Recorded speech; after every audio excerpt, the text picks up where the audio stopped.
Welcome to Lynn Methodist Children's Message. It's been an incredible month around here so far. We've been discovering how creative God is and seeing how He made us creative too. Creativity is imagining what you could do because you're made in God's image. I mean, it's pretty great to know that we're made in God's image. You know why? Because, well, God is great. All right, so who remembers our memory verse from this month? It's been a while. All right, well, I'll read it for you. Psalm 145:3. Lord, you are great. You are really worthy of praise. No one can completely understand how great you are. It's true. It's impossible for us to understand how truly great God is. You might say He's indescribable. One way we can clearly see God's greatness is in His creation. He's made some pretty amazing things. Say, take salt for an example, okay? So you probably don't think, oh, well, but this simple thing, why would I worry about it, okay? But it's an ingredient you sprinkle on your eggs, whatever, your popcorn. But salt plays a huge role in our natural world. Have you ever seen salt flats? They might look like sand, but it's actually salt. Salt flats are created when lakes in the desert dry up. Or how about the Dead Sea? The extreme salt has caused some really amazing salt formations in this area of the world, which is actually near where Jesus lived when He was here on earth. And not only that, but there is so much salt in this particular sea that it's impossible for people to sink in the water. That's pretty crazy, right? I think so. I mean, of course, other than those really cool things that salt can do, let's be honest, it also really just tastes good. There might not be anything better than a soft pretzel, you know, with some salt loaded on it just perfectly. You gotta lick that salt off the paper. I like to do that. So I figured today we would play one of my favorite games. It's a relay, and it's called Salt That Pretzel Relay! Ooh. Yes! And, I mean, have you ever played it before? No. All right, well. Tell me about it. Well, we're about to walk over here, and we've got some pretzels here, okay? And we are gonna have to salt them. And so we have water to sprinkle on them, and then salt to sprinkle on top of that to make it all happen. And so we're gonna have 30 seconds to get our pretzels perfectly salted for a delicious snack. Are you up for the challenge? Because I'm really good at this. Oh, you're stretching? Hold on, I pulled a hammy the other day. Okay. All right, here we go! Salt that pretzel relay! Woo! Got our 30-second timer. Miss Bobby, are you ready? I'm ready. Set, go! Water. So careful. Salt! Yes!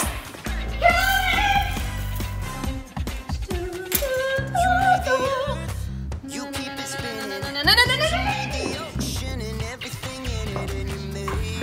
Oh no, I'm sprinkling making a mess. Out of breath. Timer. I don't know, what do you guys think? Who's got the better pretzels? I'm out of breath, I can't even decide. I definitely think it's mine, but. I don't know, I think I got salt on all of them though. Well, but the ones I did do, they're better than those, but whatever, you decide who's the winner. Woo! All right. Woo! That was fun. That was fun. Our pretzels were the best. I know. I always see those kids doing those challenges, and it's fun to do those. It was. All right. So last week we talked about how Jesus was teaching and performing miracles. People were starting to hear about Jesus and all about the amazing things He was doing. So everywhere He went, large crowds would follow. One particular day, the crowds began to gather to see what Jesus might have to say. Now, Jesus went up a mountainside above the crowds and sat, and His disciples joined Him. Jesus began to teach His disciples in the crowd that was gathering. Listen to what Jesus had to say that day. It's in Matthew 5:13. You are the salt of the earth, but suppose the salt loses its saltiness. How can it be made salty again? It is no longer good for anything. It will be thrown out. People will walk all over it. Okay, let's rewind. Okay, Jesus told the people, you are the salt of the earth? What does that mean? Well, It's kind of weird, but back then, salt was really valuable. It wasn't easy to get. In fact, sometimes Roman soldiers were even paid in salt. Can you imagine? Oh. It was also used to preserve meat, so the meat wouldn't go bad. Salt was even required to make purple dye, which is why purple clothing was expensive and why it is often worn by kings and queens. All right, so yes, salt was valuable, but why did Jesus say we have to be like salt? Point. Well, for one thing, that means we're valuable. Each of us is made in God's image, but also as followers of Jesus, we're supposed to preserve things and keep them fresh and good. We're supposed to act in a way that makes the world better. We're supposed to show God's love and goodness to others with our actions. Okay, yeah, I see that, we're supposed to show God's love and goodness to others. With our actions, we don't want to lose our saltiness. I get it. But Jesus didn't stop there. He told the crowd in Matthew 5:14 through 15, you are the light of the world. A town built on a hill cannot be hidden. Also, people do not light a lamp and put it under a bowl. Instead, they put it on a stand. It gives light to everyone in the house. Okay. Let me see if I can figure this one out on my own. Okay. Jesus said, you are the light of the world. Yep. What do lights do? They shine in the darkness, right? I mean, if you're scared of the dark, just turn on a light. Yep. You can't see what to do? Turn on a light. I mean, when we do things for people around us, it's like we're shining the light of God's love. You wouldn't turn on a light and then cover it up. I mean, what's the point of that? So with the bowl, yeah, I get that part. Of course not. All right, so you let it shine. You let it shine for the whole house to see. So Jesus was saying that we shouldn't hide our light either. We should keep shining for Him and showing Him, His love everywhere to everyone. Exactly. Yes. All right. Exactly. Now, listen to the next thing Jesus said about light. In Matthew 5:16, in the same way, let your light shine so others can see it. Then they will see the good things you do, and they will bring glory to your Father who is in heaven. So, what happens when we let our light shine? Mary? Okay. Well, other people will be able to see those good things we do, and they'll know that we act that way because we believe and follow God. They'll start to understand the reason we act the way we do is because of Him. That's right. When we use our creativity to help others, it's a really cool way that we can share God's story. We can share what God is doing in us on the inside by the way we treat people on the outside. I love this. I mean, God created everything. There was darkness, and then God created light. Just like the stars point to our Creator, your life can point others to God's story too. You can show what a difference God has made in your life by the way you act each day. You can act in a way that shines His light by sharing His love with others. And if they wonder where that kindness and goodness came from, you tell them everything good and creative in you comes from God. That's right. Well, that takes us to the bottom line for today. God created you to share His story. Let's talk to God and ask Him to help us do that. Sounds good. Bow your heads, put your hands together. Dear God, thank you for creating everything we can see. Thank you for creating me and everyone in this room. I know you created us to know you, and you want the same thing for everyone in our lives, everyone we'll ever meet. We want all of us to understand how much you love us. Help us use our creativity to shine our light for you as we share your story. Help us to tell others about you with our words and with our actions. We love you, and we ask these things in Jesus' name. Amen. God made you in his image. He made you good at something. And whatever that gift or talent is, you need to use it well. Give it everything you got. And that's a great way to show honor and glory to God. Think about it. What does it look like for you? I mean, to be the salt, right? Remember, we show God's love with our actions, not just words. And there's no limit to the ways that we can share his love with others. You can use the creativity that God gave you to love others and give them a glimpse of how good he is. That's right. Maybe you can invite a friend to church or be a part of our Awana Club that is starting up soon. I'm so excited. You can share a bag of pretzels, tell them what we talked about in today's story. Maybe you could even ask someone how you can pray for them. There are limitless ways to share God's story and shine his light. And speaking of Awana Club, when is it starting? Okay, so the first group gets to start on September 9th, but we need to tell them, like, this is serious business. You've got to register ahead of time online because like we're breaking into the two groups. And so if you show up that first night, that might not be your group. And so we can't register people that night. We got to do it online. So please. That's right. You know, but Awana Club, it's going to be fun. We're going to have council time. We're going to have some themes. I mean, it's going to be the same Awana Club that's even better. And I remember, you know, us being able to shine our light and doing all these cool things in Awana Club. Yeah. So we also our people are going to have a little COVID safety. And if you don't feel comfortable coming in person, we have an option. You can stay at home and you can join us later. Yeah, and we'll do some check-ins and meet up with you at that time too, and just to kind of see how you're doing. Maybe every couple of weeks we'll get to hang out with you. Awana store, Awana achievements, all kinds of stuff. Sparks and TNT. Oh, wow! Okay, sorry. Got to register. All right. Anyway, so get out there and be the salt in the light. I think that's what my shirt says. Look at be the salt in the light. Have a good day.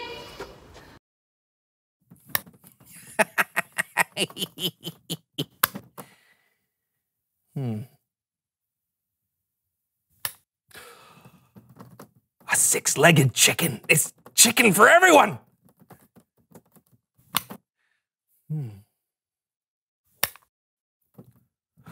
Sheep that can shear themselves.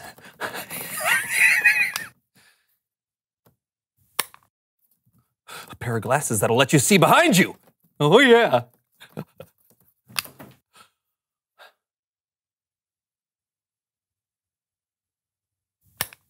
Beef jerky made out of chicken?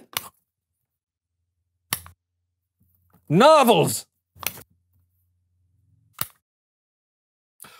Oh, this is the best idea yet. Ah, where do they come from? So strange. Clothes that are made from other clothes.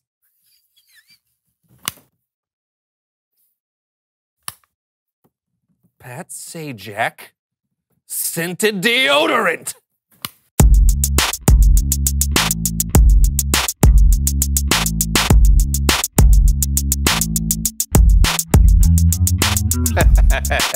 Welcome to the So-and-So Show. I'm Brandon. And I'm John, and we're wearing awesome mustaches. Yes, we are.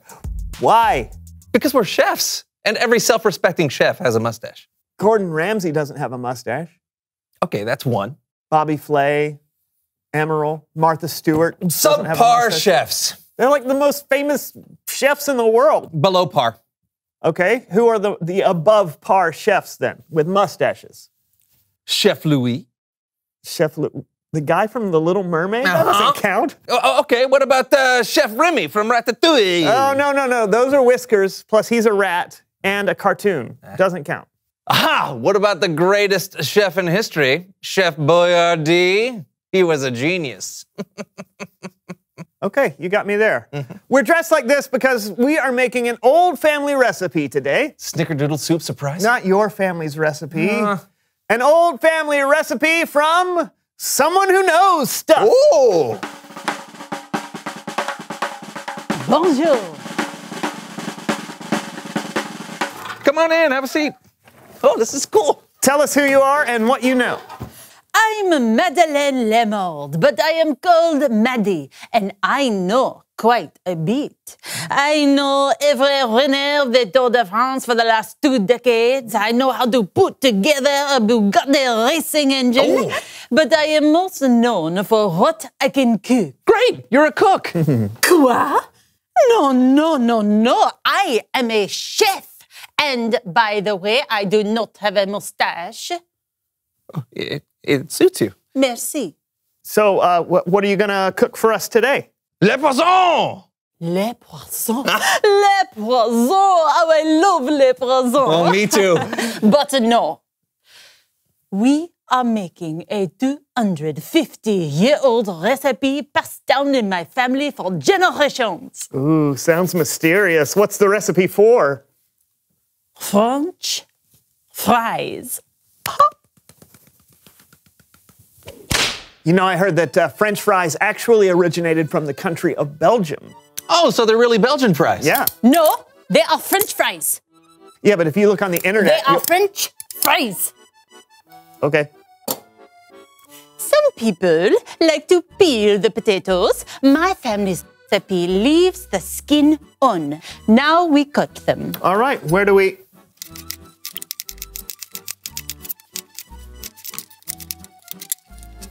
Voila. Start. You batter the fries. All right. This batter is what makes these French fries so special and so delicious. This batter is made with flour ground from the wheat kernels from the finest wheat fields in France. And then we add a precise amount of white grape juice squeezed by hand directly into the bowl. And then, of course, this batter contains the perfect blend of our secret family herbs and spices. Yum! Batter up! You Yep. put the duck fat in the pot. All right, this is duck fat? Yes, of course. What else would you cook in? Yeah, Brandon. Sorry. So, Chef Maddie, is there like a recipe or something in a cookbook or on the internet that in case anyone wants to try this at The home? internet? A cookbook? Quoi? No. This is a secret family recipe. I was taught this recipe by my father, who learned it from his mother, who learned it from her great aunt, who learned it from her great grandfather, Chef Jean-Baptiste Honoré Lemond. Did he have a mustache? We do not tell people the secret of the recipe because then everyone would know it. Well, I just thought that if the recipe is so delicious that you would want other people to know it so they could, share in the deliciousness. This is something I have not thought about. It has always just been a recipe passed down in my family. Oh, well, I can't wait to pass it down my throat into my belly. So are we going to cook these Belgian fries or what? Yes, of course. You must bake them bit by bit at 375 degrees until they are golden brown. Wait. You're sticking around to watch us cook them, right? Oh, I'm afraid not. No, I do not think I can keep this recipe to myself any longer. Everyone should know, no? No. I mean, yes. I mean, what? Be on the lookout for Chef Maddie's cookbook where all my secrets will be revealed. Magnifique! Bye. She didn't even say bye. Well, she's in a hurry. Do you want to put these in the oven? Oui. Oh, you speak French now. No. I have to tinkle. Oui. Ah! Oh! I had to tinkle and put on some skin. Ow! It's Bible story time with Kellen.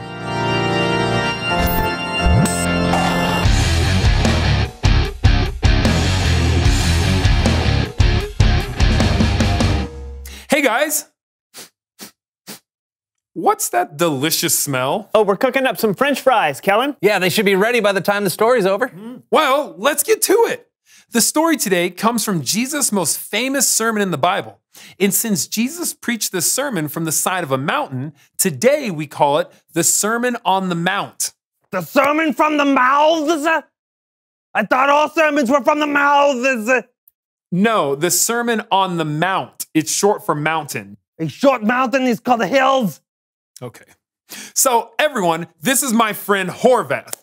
I'm guessing he's here to help me tell today's story. Thank you for having me on your shows, Callens. I am Horvath, and I am an expert in combining the mental trainings of learning the Bible with the physical trainings of making your muscles bigger. Perfect. So I'll tell the story, and Horvath, you give us some exercises to help us remember it. All right, let's do this. Okay, so Jesus was talking to a crowd of people from the side of a mountain. One of the things he said to his followers was this: you are the salt of the earth. First exercise. Okay, we are going to make salt for the earth. All right, so I put my hands on my hips like this and then rotate around. Click, click, click, click. This is called the salt grinder. We do it 24 times. Ready? Go. 1. Click, click, click. 14. Click, click, click. Elastigirl. Click, click, click. 3-hole punch. Click, click, click. 24. Hey, we made salt of the earth. Okay, that was fun, but what do you think Jesus was talking about when he said, you are the salt of the earth?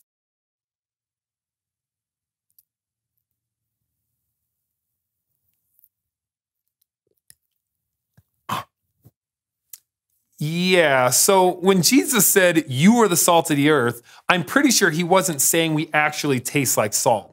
But salt is used to make food taste better, and salt is used to keep certain foods fresh. So maybe if we're the salt of the earth, Jesus was saying that we have the opportunity to make the world better somehow.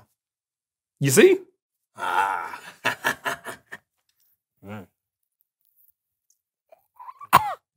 Okay.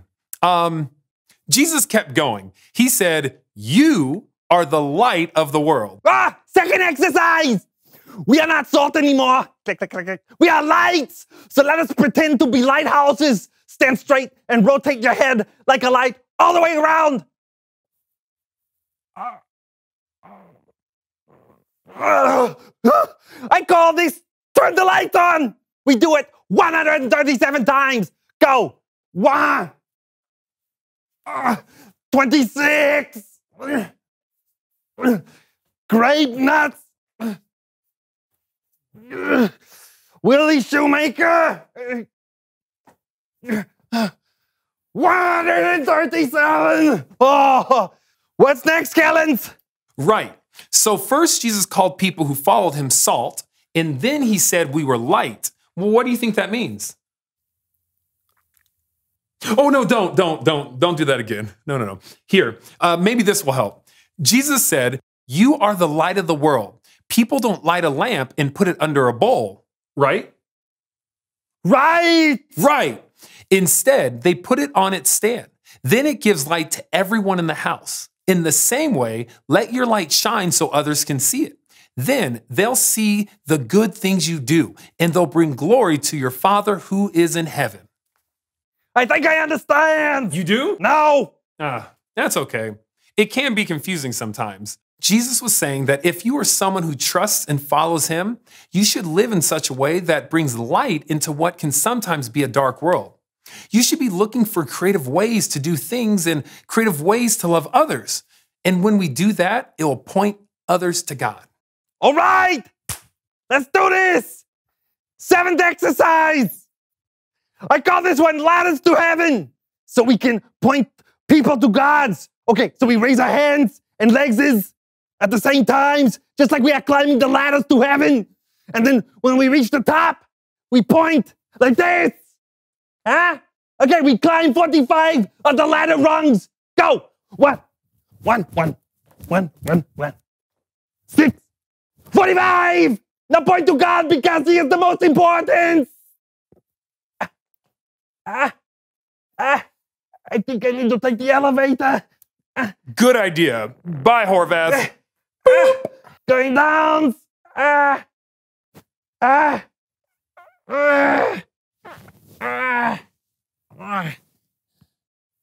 Ah.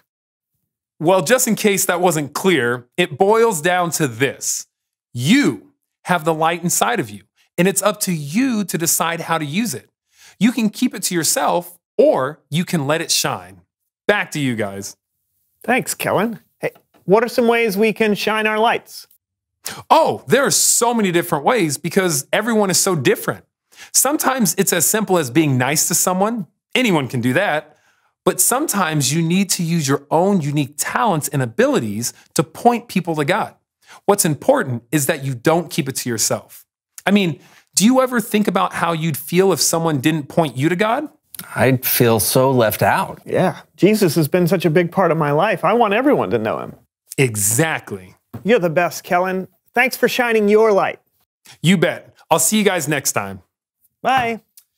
Let's do it. All right, reveal the question.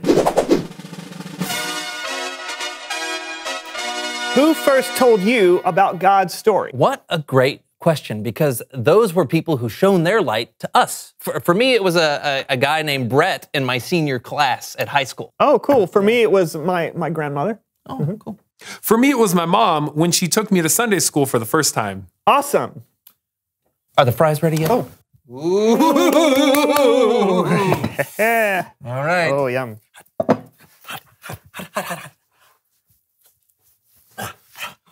Oh, yum, too. Also yum. Oh, these are amazing. Yeah, good. We got to tell people about this. I think you're right. I think we should. No, now. We need to tell people right now. Hey, everybody, you got to try this. Okay, we'll see you guys next week for another So-and-So show. Oh, this is so good. Try it right now. Right now. John. Lunch! I'm ready to get bread.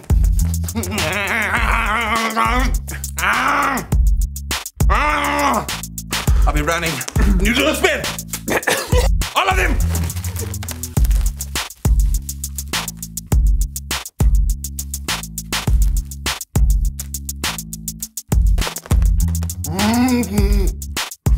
Burger!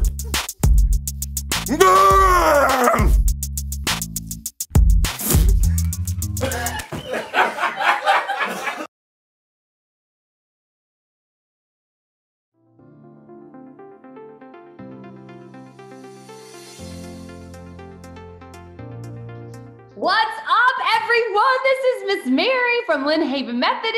I'm here today along with some of my very best friends to tell you the most exciting news. Are you ready? Here it is. Things are getting back to normal. Wait, Mary, hold on. Did you actually say normal? Yes, normal. Like starting Awana is like normal, right? I mean, it falls in that category if you ask me. I mean, our Awana Club year is gonna kick off for Group A September 9th. And it's gonna be the best day ever. I'm just excited. I mean, I suppose we can debate what normal means another time. But for now, let's have our wonderful friends tell us a little bit about Awana Club. You know, for the people watching who may have no idea what we're talking about. Let's do that. At Awana Club, we teach kids about the Bible. We build friendships through small groups and games, and we encourage them to boldly walk with Christ for life.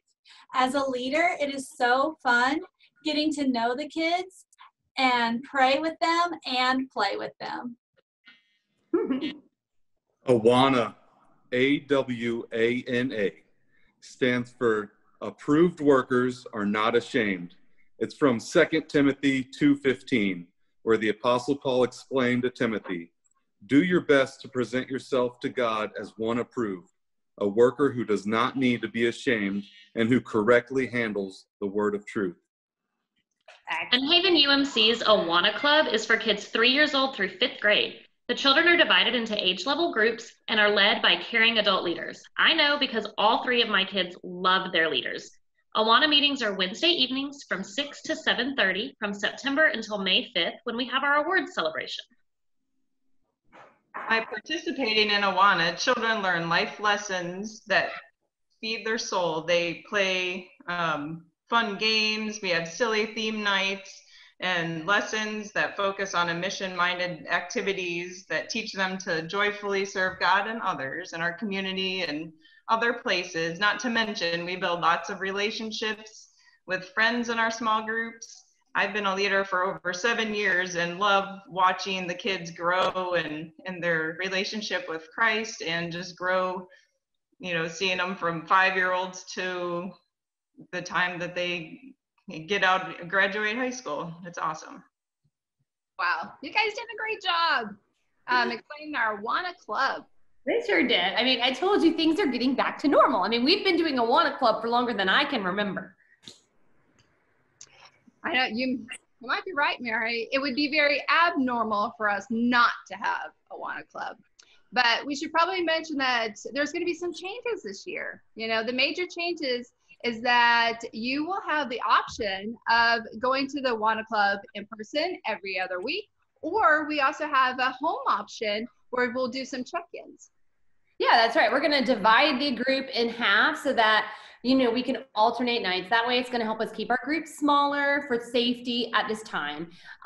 There is just a small fee of $30 this year. That helps us cover all the costs for all the handbook and the t-shirts and the bags and all the cool stuff that and awards they're going to get along the way.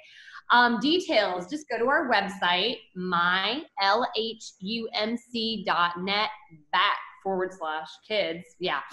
Or you can email any of us, me, Mary at mylhumc.net or whatever. And we'd love to work with you, help you find the best fit for your kids. Well, I don't know. I think we covered everything. I love this career. I mean, I sure can't wait until Awana starts. I can't wait for September when our Awana Club finally kicks off. Yay! All right. Well, we hope to see all of you guys then. I know these leaders will be there. Me and Miss Bobby will be there. A lot of other leaders and some of your friends. I can't wait to see them all. It's going to be a great Awana year. Absolutely.